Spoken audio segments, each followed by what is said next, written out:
What's up everybody, it's Halo coming at you with a new YouTube video. Today I just wanted to talk about some grounding techniques and just ways to actually detach yourself from everyday life. I feel like if you live in America, you especially understand just how stressful life is right now, and I feel like it's really evident to be able to ground yourself and just come back into yourself and calm your nervous system so that you can actually function and make plans despite all the things that are being put against us right now. So, without further ado, here are some tips and tricks and all that good stuff. Be right back.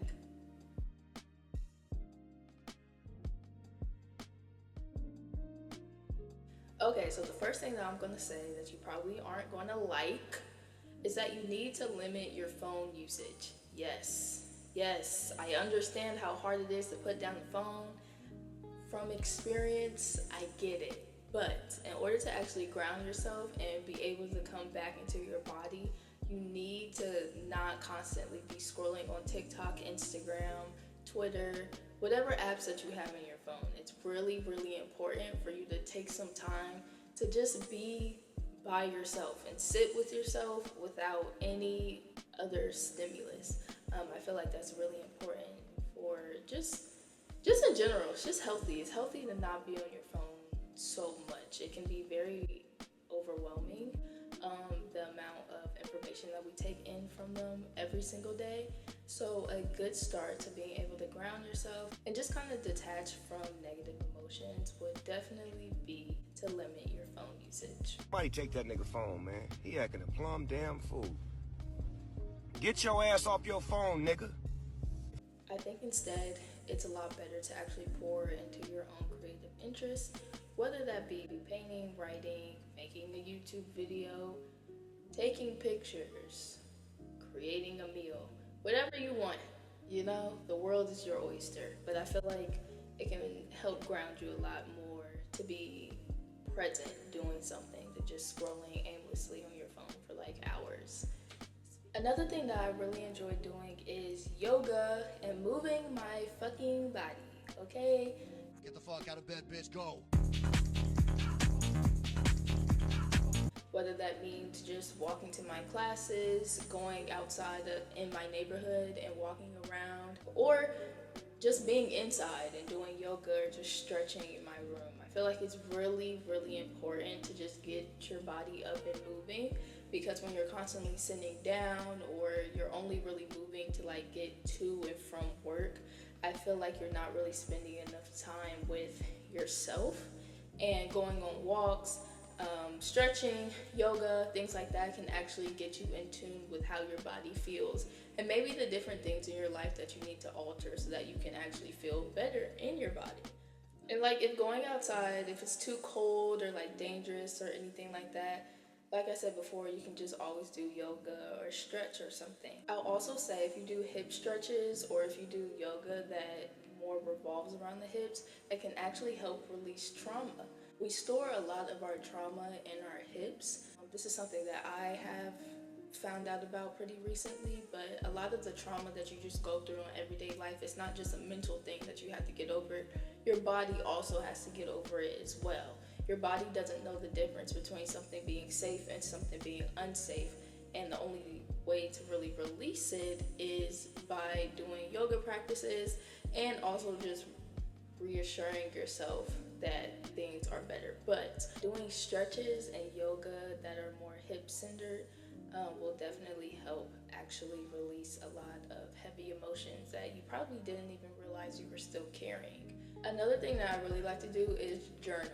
Everybody has this underlying fear that somebody is going to come in and read your journal. Nobody's going to read your fucking journal. And if they do, they're weird.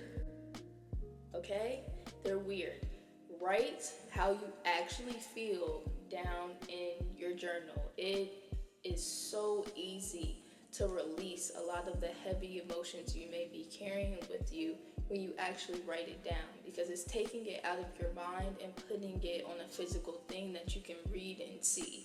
So yeah, journaling, writing down your thoughts, really, really simple and easy way to just kind of ground yourself and meet yourself where you are when when you write it down and you read it over, it's a different way to kind of affirm your feelings and affirm your emotions. And I feel like it's really important.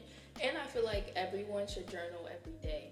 It doesn't necessarily have to be something traumatic every single time you journal. It can just simply be, these are the things that I did today. These are the things that I enjoyed doing.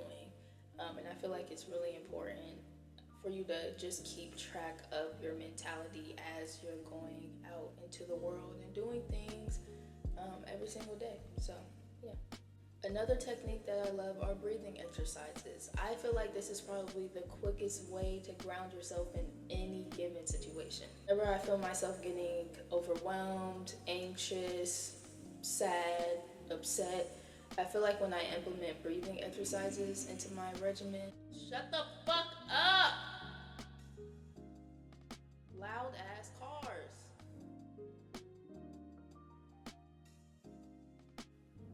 See, just like right there. I feel like when I implement breathing exercises into my everyday ritual, it helps to ground me and calm my nervous system. Sometimes even after like class or something, I'll get overwhelmed, or it'll be a lot of things that I have to do, and I'll just sit in my car real quick and I'll just breathe and just try to feel my fingers and my toes and just try to hear my heartbeat, things like that. I feel like it's really important to do that, but it also just helps me kind of calm myself down so that I can make a plan for what I need to do instead of going at something in a very chaotic state. I almost puked, but let me stay focused. Breathing exercises can also showcase you where you hold tension in your body. I feel like breathing can be a form of meditation, but when you just like close your eyes and you're just breathing and focusing on your breath, it kind of forces your body to relax, and so you can actually see which places your body is like tense without you even realizing it, and practice just kind of relaxing your body so that, you know, you're not just tense and like anxious all the time. I feel like that's something that we're very unconscious about, and you have to make a conscious effort to, you know, retrain your body to be relaxed at pretty much every given moment. You're not a robot though, so don't feel bad if you have tension in places or if it's hard to do this. It's normal, you're human. But I feel like just having this practice as something you do every day will definitely help to just calm you and make you feel a lot better about just life in general. Even when everything may be crashing and burning around you, you can still go at it in a very calm manner rather than a chaotic manner, like I was saying before.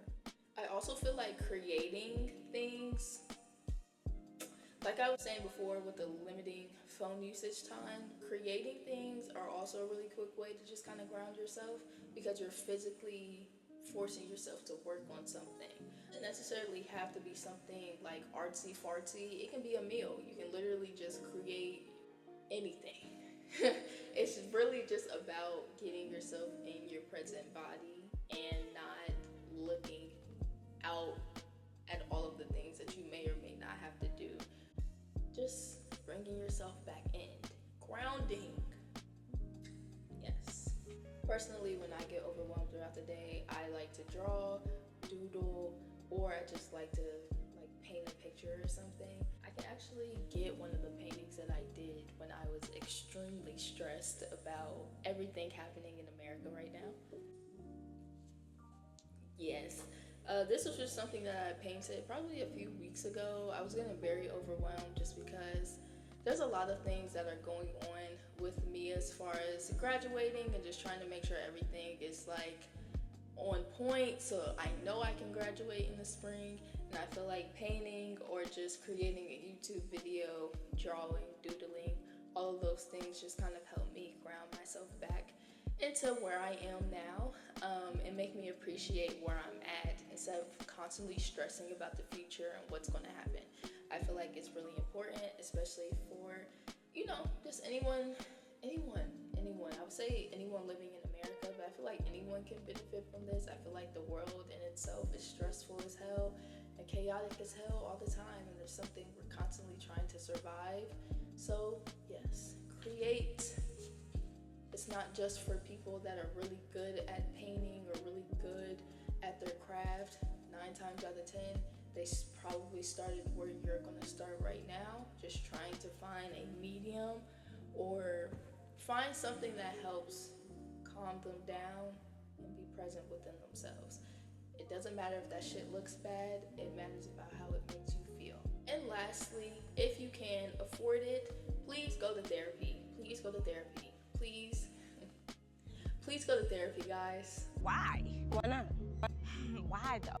If you can afford it, if you have the privilege of being able to go to therapy and you know that you have a lot of unresolved issues that you need to sit down with a professional and talk about, please do it. It's not stupid. It's not just, oh, I'm gonna talk, I'm just yapping about myself to somebody. No, it's so grounding, and it's such a good way to just get a lot of things off of your chest. I feel like especially in the Black community, we're so used to going to our family members or just people that we're really close to talk about our issues, which I feel like is perfectly fine, and you should still upkeep that and upkeep your community. But I feel like it's very beneficial to have somebody that is outside of your situation kind of looking in, because it's a different perspective. When you're constantly talking to family members and people that know you very well about your livelihoods and the things that you go through, it can be biased. It can be biased in some way, whether it's biased for you or against you. And so it's really good to just have somebody that is a trained professional with dealing with emotions and dealing with just the mind in general, to help kind of reshape and reframe your thinking so that you can lead a more calm, grounded, and fun life. Honestly, I feel like since going to therapy, I've just learned to have more fun in life and not take things as seriously. I feel like while it's still important to be very present with all the things that are going on in the world and advocate for yourself and all that good stuff, I feel like it's also very important to be able to balance it with fun and just being whimsy and like carefree, you know? I feel like both are very important to just navigate through life. So yeah, go to therapy, please. I beg, especially if you are Black. I'm sorry, but we have gone through generational trauma, okay? We have gone through terrible things that still reside in our body now. Go to therapy if you can. That's just what I wanted to talk about today. I hope you guys really enjoyed this video. Like I said before, I feel like it's really beneficial.